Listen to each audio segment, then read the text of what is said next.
Tubectomy operation తర్వాత మళ్ళీ పిల్లలు పుడతారా? హలో ఎవ్రీవన్, నేను doctor Sridevi Anumalla, fertility specialist, gynaecologist and ఆబ్స్ట్రిషియన్, Rohan fertility centre, Rohan hospital, Karimnagar. అంటే దీనికి 2 పద్ధతులు ట్రై చేయొచ్చండి.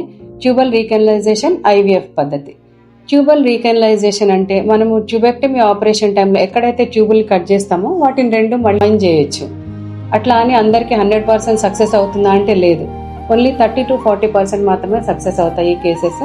మరి ట్యూబుల్లో ఈ రీఆపరేషన్ తర్వాత ప్రెగ్నెన్సీ అనేది ట్యూబుల్లోనే ఆగిపోవచ్చు. ఎక్టోపిక్ ప్రెగ్నెన్సీ లేదా ట్యూబల్ ప్రెగ్నెన్సీ అంటారు. రీకెనలైజేషన్ ఆపరేషన్ సక్సెస్ అనేది ఇంతకుముందు ట్యూబెక్టమీ టైంలో ఎంత ట్యూబ్ కట్ చేసామనే దాని మీద కూడా ఆధారపడి ఉంటుంది. ట్యూబెక్టమీ రీకెనలైజేషన్ ఆపరేషన్ సక్సెస్ అయిందని తెలుసుకోవడానికి 3 నెలల తర్వాత HSG అనే పరీక్ష చేస్తాము. దాంట్లో ట్యూబులు ఓపెన్ అయ్యాయా లేదా తెలుసుకోవచ్చు. ఈ పేషెంట్ కూడా వాళ్ళ 2వ బాబు అయిన తర్వాత ట్యూబెక్టమీ ఆపరేషన్ చేయించుకున్నారు. ఆ బాబు బాగానే ఉన్నాడని చేయించుకున్నారు. కాకపోతే 3 నెలల తర్వాత ఆ బాబుకి హార్ట్లో హోల్ ఉండడం వల్ల ఆ బాబు చనిపోయాడు. తర్వాత పేషెంట్ కోసం మనల్ని సంప్రదించడం జరిగింది. తనకి అవసరమైన పరీక్షలన్నీ చేశాము, రీకెనలైజేషన్ చేశాము. తర్వాత తనకి ఆ ఆపరేషన్ సక్సెస్ అయ్యి 9 months తర్వాత ఈ బాబు పుట్టాడు. 8 years బ్యాక్ నా దగ్గరికి వచ్చారు. తనకి 2 పిల్లల తర్వాత సెకండ్ సిజేరియన్ అప్పుడు బాబు బాగానే ఉన్నాడని పిల్లలు కాకుండా ఆపరేషన్ చేశారు, అంటే ట్యూబెక్టమీ ఆపరేషన్. తర్వాత 3 months తర్వాత ఆ బాబుకి హార్ట్లో హోల్ ఉండడం వల్ల చనిపోయాడు. మన దగ్గరికి వచ్చింది రీఆపరేషన్ చేయమని, అంటే రీకెనలైజేషన్ ఆపరేషన్ అంటాము. వచ్చిన తర్వాత చేసాము, అది సక్సెస్ అయ్యి తను ప్రెగ్నెంట్ అయింది.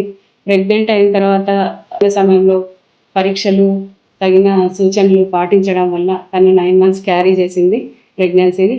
ఈయన 9 months తర్వాత సిజేరియన్ చేసాం మళ్ళీ. ఆ బాబే ఈ బాబు. మేడం బాబుని చూపిద్దామని ఒకసారి వచ్చినాం, సరే బ్యాక్ దగ్గరికి వచ్చినాం మేడం. అయితే నాకు ఫస్ట్ బాబు పుట్టాడు, ఓకే. తర్వాత సెకండ్ బాబు పుట్టాడు. బాబు కొంచెం హార్ట్స్ లో ఉండి చనిపోయాడు. ఓకే. చనిపోయిన తర్వాత మళ్ళీ పిల్లల కోసం అని ఇక్కడే బాబాను మీరు ఆపరేషన్ కోసం అని వచ్చినాం. ఇక్కడ చేస్తారు వచ్చినాం. ఆల్రెడీ ఫస్ట్ బాబు ఇక్కడే కదా అని మళ్ళీ ఇక్కడికి వస్తే మీరు ఆపరేషన్ చేసాను. మళ్ళీ కన్ఫర్మ్ అయ్యి బాబు. ఏం పేరు నాన్న నీ పేరు? రిషిక్. ఓకే. ఇప్పుడు ఎంత? ఈయనకి 7 years. ఓకే. ఏ క్లాస్ నువ్వు? ఏ క్లాసా? ఏమవుతావు పెద్ద అయితే? పోలీస్ అవుతావా? Thank you.